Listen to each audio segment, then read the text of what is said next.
जल्दी से मंच पर स्वागत कीजिए ललित अंबरदार साहब जो कि कश्मीरी पंडित एक्टिविस्ट हैं, और इसी के साथ जोहेब यूसुफ मीर साहब जो कि जनरल सेक्रेटरी और प्रवक्ता हैं पीडीपी के। सर इधर से आ जाइए, अपना अपना मोर्चा संभाल लीजिए। जोहेब यूसुफ मीर साहब, आपका समय 2 मिनट का शुरू होता है अब। सबसे पहले जो बर्बरता पहलगाम में हुई उसकी कश्मीर के हर एक खित्ते से हर एक बाशिंदा जम्मू कश्मीर का उसकी निंदा करता है, और इन सब लोगों की, जिन लोगों ने यह बर्बरता की है, उसकी एक मिसाल बनानी चाहिए, उन्हें सख्त से सख्त सज़ा देनी चाहिए। अब मिसाल की बात कर रहा हूं तो मैं आपको मिसाल एक और देता हूं। वो ये है कि मैं उस कश्मीर के खित्ते से आता हूं जिस कश्मीरी ने conscientiously, despite having geographical continuity with Pakistan, despite having religious homogeneity with Pakistan, I conscientiously chose to stay with secular India. हम secular India के साथ हमने इल्हाक किया, और इसके लिए जो हमने secular India के साथ इल्हाक किया, वो हमने सिर्फ इल्हाक ही नहीं किया, उसको डिफेंड भी किया। अपनी बात की डिफेंड भी किया इस तरीके से कि 1947 में जब वहां से रेडर्स आए तो यही कश्मीरी ने इस चॉइस को डिफेंड किया और ये कहा, हमलावर खबरदार, हम कश्मीरी है तैयार, ये कहा हमने। तो मेरा ये कहने का मतलब है, आज जब आप 370 की बात करते हैं और बाकी सारी चीज़ों की बात करते हैं, मोदी की पॉलिसी की बात करते हैं कश्मीर के बारे में, तो उस पॉलिसी में सिर्फ एक चीज़ मुझे दिखाई देती है। ये एक हिसाब से आपने नेशनल इंटीग्रेशन की बात की, आपने बात की डेवलपमेंट की। नेशनल इंटीग्रेशन कब नहीं था जम्मू कश्मीर में? नेशनल इंटीग्रेशन हमेशा, कश्मीर का इंडिया का कौन सा लॉ था जो जम्मू कश्मीर में इंप्लीमेंटेड नहीं था? ये जो मोदी जी की पॉलिसी है कश्मीर को, ये विचारधारा वाला डंडा उन्होंने चलाया कश्मीर के ऊपर, बाकी सारे खित्ते को, पूरे इंडिया को दिखाने के लिए, कंसोलिडेशन करने के लिए। इसमें कश्मीर में 370, just give me 1 more minute please. Sir 1 more minute तो मिल ही नहीं सकता। 30 seconds, 10 seconds। देखिए कश्मीर बहुत परेशान है। Your time is over. Let's, जो रूल्स है वो रूल सबके लिए है, लेकिन अच्छी बात यह है कि धुर विरोधी होते हुए भी इफ्रा जान आपके लिए ताली बजा रही थी जब आपने कहा कि वहां पर मौजूद जो मुस्लिम है उन्होंने सेक्युलर इंडिया को चूज किया और पाकिस्तान को नकार दिया। बस ये भावना बनी रहनी चाहिए, यही भावना कश्मीर की जीत होगी, और यही भावना अगर रहेगी तो समृद्धि की राह पर आगे बढ़ेंगे। ललित अंबरदार जी, आपका समय शुरू होता है अब। अभी तक जितने प्रवक्ताओं ने बोला सब पॉलिटिशियंस हैं, अपनी अपनी पार्टी का इजहार किया उन्होंने। मैं पॉलिटिशियन नहीं हूँ, एक एक्टिविस्ट हूँ। दुनिया भर में जहाँ पर भी जिहादी कॉन्फ्लिक्ट्स होते हैं उनको फॉलो करता हूँ, और आपको कहना चाहता हूँ, जो मैं कहूँ मुझ पर विश्वास मत कीजिए, खुद पढ़िए, खुद जानिए जो मैं कह रहा हूँ कि ठीक कह रहा हूँ कि नहीं कह रहा हूँ। कश्मीर जहाँ जो है दुनिया में जो गज़वाए हिंद की लड़ाई जो चल रही थी, जो 1000 साल पहले मोहम्मद बिन कासिम ने सिंध को कब्जा किया था, उसके बाद 1947 में हिंदुस्तान में पैदा हुए लाखों हिंदुस्तानियों ने अपने मादरे वतन के साथ गद्दारी की। सर सैयद अहमद खान की 2 नेशन थ्योरी, मोहम्मद इकबाल की 2 नेशन थ्योरी और मोहम्मद अली जिन्ना की 2 नेशन थ्योरी के नाम पे, इस्लाम के नाम पे पाकिस्तान बनाया। और 14 अगस्त 1947 को ये हुआ। उसी की शुरुआत जो कश्मीर के जो प्रॉब्लम है वो उस दिन से शुरू होती है। और ये जो लोग अभी तक कह रहे थे हम पे एहसान किया, हम पाकिस्तान जा सकते थे, जियोग्राफिकल कंटिन्यूटी थी, हम मुसलमान थे, हम पाकिस्तान के जा सकते हैं। मैं उनको अभी भी कह रहा हूं, अगर शर्तिया हिंदुस्तानी हो तो तुम सब लोगों की 1 वे टिकट हम क्राउड फंडिंग कर देंगे आपके लिए। दूसरी आप पादरे मैम, आपने 1 मिनट की श्रद्धांजलि देना। अभी मुझे उस 1 मिनट के अंदर 35 साल कैसे गुजर गए, एक पल में गुजर गए। कश्मीरी हिंदू का नरसंहार 35 साल पहले इसी कश्मीर के अंदर हुआ। एक वारदात तो टाइम नहीं बता सकता हूं, एक वारदात बता सकता हूं। श्रीनगर के अंदर, Kralkhud centre of Srinagar, Hindu colony, Hindu मोहल्ले के अंदर, वहां के अंदर मां बेटी, हिंदू मां बेटी दोनों का रेप होता है। रेप करने के बाद उनका वेजाना के अंदर गोली मार दी जाती है। और आज तक जम्मू कश्मीर असेंबली में किसी भी जम्मू कश्मीर के नेता ने कभी रेजोल्यूशन पास नहीं किया कि कश्मीर के मूल निवासी 5000 साल पुरानी संस्कृति, उसको उन्होंने नहस कर दिया, खत्म कर दिया, जेनोसाइड हुआ वहां पे। और कोई कह रहे थे यहाँ पे कि आप में से कोई कह रहे थे कि कश्मीर हमारा है, और वो आप कह रहे थे कि डिटेंशन में रखा था। लास्ट सेकंड बताना चाहता हूं, कश्मीर हमारा नहीं है, कश्मीर हिंदुस्तान की संस्कृति, सनातन संस्कृति का स्रोत है। कश्मीर है तो आप समय है। समाप्त हुआ।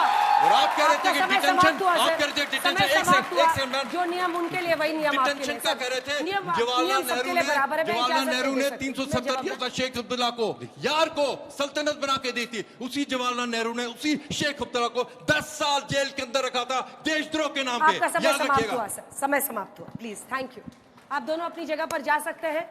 और अब फाइनल चेंज के लिए आप लोगों को इस बीच अगर बीजेपी और कांग्रेस दोनों के प्रवक्ता यहां पर आ जाए तो ये टाइम है जब रिबटल्स हो सकते हैं।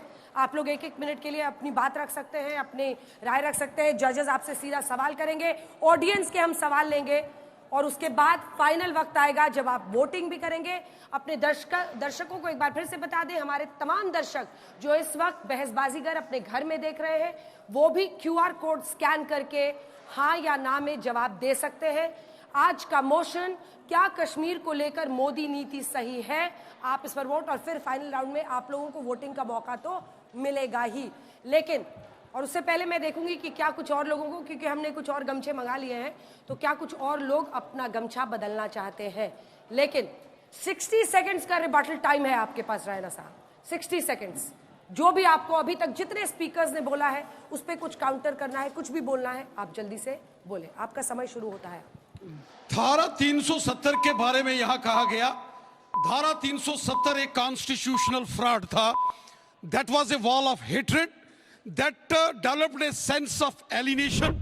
एक आतंकवाद, अलगाववाद की मानसिकता को उस धारा ने जन्म दिया और उसकी आड़ में एक 35A को भी ऐड कर दिया गया जिसको कि देश के पार्लियामेंट में ही नहीं डिस्कस किया गया। दो झंडे वहां लगा दिए गए और यहां कांग्रेस के लोग कहते हैं कि महाराजा हरि सिंह बहादुर ने धारा 370 लगाई थी। महाराजा हरि सिंह बहादुर कॉन्स्टिट्यूंट असेंबली में नहीं थे और धारा 370 के कारण जम्मू कश्मीर में पंचायतों को अधिकार नहीं थे, पश्चिम पाकिस्तान से आए विस्थापितों को अधिकार नहीं थे, गुजर बकरवालों को अधिकार नहीं थे, पहाड़ी कबीले के लोगों को अधिकार नहीं थे, महिलाओं को अधिकार नहीं थे, दलित समाज के, वाल्मीकि समाज को अधिकार नहीं थे। मोदी साहब ने धारा 370 समाप्त करके एक भारत श्रेष्ठ भारत के संकल्प को पूरा किया। देश का तिरंगा झंडा शान से लगाया है। राष्ट्र हित में लिया गया निर्णय है। चलिए अभय दुबे जी, जो भी अभी तक यहाँ पर कहा गया है उस पे आपका रिबटल टाइम शुरू होता है 60 सेकंड्स का। अब तुम्हारी सफ में ये सब डर कर आए हैं, ये तुम्हें क्या जिंदा रखेंगे, अपने जमीर से मर कर आए हैं। आज सवाल ये पूछना चाहिए भारत की सरकार से। मुझे दुख हुआ, मेरे तीनों जजेस ने ये नहीं बोला। मुझे लगता है कि विनय नरवाल की बहन सृष्टि को उन्होंने नहीं सुना। वो फूट फूट कर रोती है और कहती है, प्रधानमंत्री मेरा भाई 1.5 घंटे तक जिंदा था, तिल तिल कर तड़प रहा था, लेकिन मदद के लिए कोई नहीं आया। शैलेश भाई सूरत वाले की वाइफ कहती है, प्रधानमंत्री मेरे बच्चे कैसे पालूंगी, तुम जेड सिक्योरिटी में चलते हो, तुम तब जाते हो तो हेलीकॉप्टर ऊपर मंडराता है, लेकिन हमारे 2000 लोगों को सिक्योरिटी की एक व्यवस्था नहीं दी। राजस्थान के विजय की बहन कहती है कि मंत्री जी आज क्या लेने आए हो, आज यहाँ सुरक्षा किस बात की। अगर उन 2000 लोगों को एक पुलिसकर्मी, एक सुरक्षा कर्मी मुहैया कराया होता तो हम लोगों की जान बच जाती। एक के बाद एक प्रधानमंत्री जी, कठुआ हुआ, उन्नाव हुआ, प्रधानमंत्री जी आपकी सत्ता की सरपरस्ती में पुलवामा हुआ। आज तक पुलवामा के शहीदों की बेवा जानना चाहती है कि वो आतंकवाद किसकी सत्ता की सरपरस्ती में 300 किलो का RDX आया था। आज तक उसकी जांच नहीं हुई। प्रधानमंत्री जी आज ये देश आपसे जानना चाहता है। समय समाप्त हो चुका है, समय समाप्त हो। प्रभु आप तो जानते हैं समय के हम लोग प्रतिबद्ध है। अब आप दोनों से मौका है, तीनों जजेस को, सबको आपने सुन लिया है, कोई काउंटर सवाल हो। ठीक है, मैं आपसे पूछना चाहता हूँ कि कितने पंडित वहाँ पर गए अभी तक और कितने आए थे? आपका पूरा इशू बनाया, आपको आंकड़े हैं कि नहीं है पता नहीं, मेरे को वेबसाइट पे कहीं नहीं है।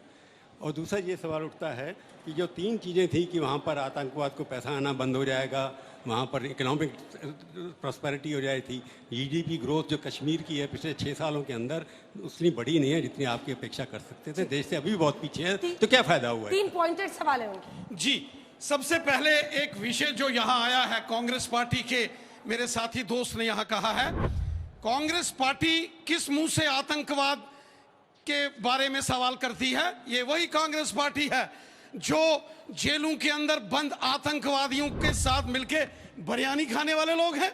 यासीन मलिक जिसने आतंकवादी, जो कि खूंखार आतंकवादी, जिसने भारतीय वायुसेना के जवानों के ऊपर ग्रेनेड मारा, कांग्रेस के नेताओं के साथ बैठ के बिरयानी खाएंगे और आप आतंकवाद के बारे में सवाल पूछेंगे। कश्मीर घाटी में जो आतंकवाद पनपा वो कांग्रेस पार्टी की गलत नीतियों के कारण पनपा था, कांग्रेस की देन था। कांग्रेस के नेता यहां से पाकिस्तान जाते हैं। मणिशंकर अय्यर किस पार्टी के लीडर हैं जो पाकिस्तान के अंदर जाके कहते हैं कि मोदी साहब की सरकार हटाने में हमारी मदद करो? किसको बोलते हैं? पाकिस्तान के अंदर जाके किस पार्टी के नेता हैं जो ये कहते थे अफजल गुरु जो खूंखार आतंकवादी है उसको साहब करके बुलाया जाता है, और बाबा रामदेव साहब जैसे बड़े राष्ट्रवादियों को गाली देना इस पार्टी की रीति और नीति रही है। सवाल से कश्मीरी आपने पंडितों का तीन क्या फायदे हुए? एक सेकंड बस। उन्होंने कश्मीरी पंडितों पर पूछा। हाँ, कश्मीरी पंडितों को, कश्मीरी पंडितों को कश्मीर घाटी में बसाएंगे, लेकिन साथ सम्मान इज्जत के साथ, उनको कोई जोर जबरदस्ती के साथ नहीं। कश्मीरी समाज, कश्मीरी पंडित समाज, कश्मीरी हिंदू समाज के जो लीडरशिप है, उनका जो नेतृत्व है, सब बात करके युवाओं के सवाल लेने, युवाओं के सवाल लेने प्लीज। नो सर, नो, युवाओं के सवाल लेने प्लीज। अभय जी, सवाल होंगे उसका जवाब दीजिएगा तब बोल लीजिएगा प्लीज सर, प्लीज। और आप लोग यहाँ पर भी जो एनसी से हैं उनसे भी पूछ सकते हैं, पीडीपी से भी। पहला सवाल है कि सर मोदी जी बिरयानी खाने पाकिस्तान गए थे। दूसरा सवाल है कितने पंडितों को आपने बसाया? कश्मीरी पंडितों को 1999-90 के दौर में जब बंदूक की नोक पर कश्मीर से बाहर निकाला गया, जबरदस्ती वापस कश्मीर घाटी में नहीं बसाया जा सकता। कश्मीरी पंडितों को साथ सम्मान, इज्जत के साथ, विद सेंस ऑफ सिक्योरिटी, ताकि वो वापस वहां से बाहर ना आए, और इसका फैसला कश्मीरी समाज लेगा। ठीक है, अगला सवाल। सर, मेरा प्रश्न आपसे है कि किससे? रैना जी से। अच्छा बोलते हैं, मैं भारतीय हूं, और जो हत्या हुई है निर्मम, उसके प्रति मेरी संवेदना है। मोदी नीति की आप बहुत अच्छी कह रहे हैं सर, आपकी मोदी नीति कैसे अच्छी हो सकती है? इतने 26-28 लोग की वहां मौत हो जाती है ना। आपकी कुंभ नीति अच्छी होती है, वहां निर्मम लोग मरते हैं ना। आपकी रेल नीति अच्छी है, दिल्ली स्टेशन पे लोग मर जाते हैं। सर, आज मरे हुए इतने दिन हो गए, कब फैसले लेंगे? आज मैं कहता हूं उन आतंकी आकाओं को क्यों नहीं मार देते आप, जब आप उनको पनाह दे रहे हैं? अगर वहां रोजगार होता, उनकी व्यवस्थाएं कंप्लीट होती, तो आज ये राइफल नहीं उठाते। मैं भारतीय हूं, मुझे भी तकलीफ हो रही, जब से घटनाएं सुन रहा हूं, रूह कांप जाते हैं, रोंगटे भी खड़े होते हैं। जवाब दीजिए। मेरे भाई, मैं आपका सम्मान करता हूं, और मैं जम्मू कश्मीर के उस भाग से आता हूं जो पाकिस्तान के नाजायज कब्जे में है। मोदी साहब के आने के बाद पूरे जम्मू कश्मीर में एक sense of Indianness, sense of belonging to the motherland, ये वहां आई है। आज 15 अगस्त और 26 जनवरी का जश्न रात के 2 बजे कश्मीर के नौजवान लाल चौक में मनाते हैं। आज अगर वहां हमला होता है पहलगाम में, पूरा का पूरा कश्मीर तिरंगे झंडे लेकर सड़कों पर उतरा, क्योंकि ये मोदी साहब ने जो दिल्ली की दूरियां और कश्मीर की दूरियां खत्म की, ये उसी का नतीजा है कि पूरा जम्मू कश्मीर आज हिंदुस्तान के तिरंगे झंडे लेकर आ रहा है। ठीक है, एक आखिरी सवाल यहाँ से। मेरा सवाल सर से है, सर आप मोदी विरोध में ही सारा विरोध 370 का कर रहे हैं, या फिर आपके पास कोई वैलिड रीजन भी है, या फिर सिर्फ मोदी का विरोध करते करते आपके लिए सारी नीतियों का विरोध करना है? देखिए, आपके साथ साथ मैं चाहता हूं रैना जी का भी जवाब आ जाए। वही दिखा रहे हैं हमें आतंकवाद का भूत जिन्होंने छोड़ा अजहर मसूद। रैना साहब, आप तो कश्मीर से आते हैं, ये सैफुल्ला फारूक कौन है? पंडितों का हत्यारा, 10 साल जेल में रहा। अजहर मसूद का शीर्ष पाकिस्तान का, सत्ता की भूख मिटानी थी तो वार्ड नंबर 33 से टिकट दिया। ये हमारे जो भारतीय जनता पार्टी ने तारिक अहमद मीर को तो जानते होंगे आप, पाकिस्तान से हथियार सप्लाई करता था, भारतीय जनता पार्टी ने विधानसभा का टिकट दिया। तालिब हुसैन गांव वालों ने पकड़ा। This is wrong statement. गलत बात। I am being the party president. I know, sir. अरे एक मिनट सुनिए। No. आप आपके वक्त Don't में distort the fact. You're just distorting the fact. Being the party president, I have signed that document, sir. एक मिनट सुनिए। Wrong statement. Total wrong statement. आपके वक्त जवाब दीजिएगा। अच्छा ठीक है।